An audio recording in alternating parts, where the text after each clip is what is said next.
en presente, me nubla la mente, de nada depende, serás mi serpiente. Un verbo en presente, me nubla la mente, de nada depende, serás mi serpiente.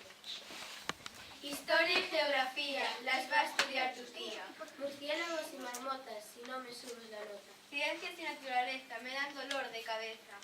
Patracios, venid a mí, con mis palabras te atrapo. Y aunque no quedes muy guapo, te convertiré en un sapo.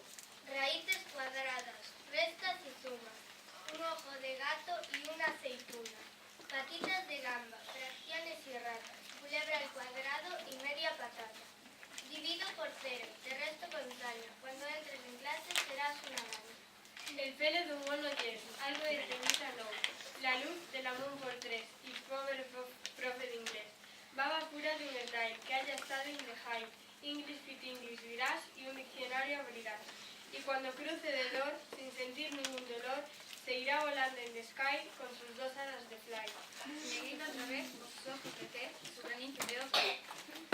Y me grita de nuevo con su cara de huevo y esas tarzas de troll que le apestan alcohol. Si me levanta la voz, un conjuro veloz, sin perder yo el control, él será un caracol. Van a dar las 9, al cole que llueve, y de 9 a 10 la clase de inglés, de 10 a las 11 toca edad de bronce. Vuelvo del recreo, examen sorpresa, sin darme ni cuenta, ya sobre la mesa. Nos vamos a casa, esto es una estafa, de tantas tareas me siento piltrafa.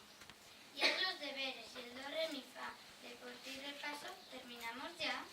Estoy muy cansado, se ha hecho de noche, del agotamiento me duermo en el coche. Diego me arrastra como una babosa, me quieren matar, ¿por qué tanta cosa?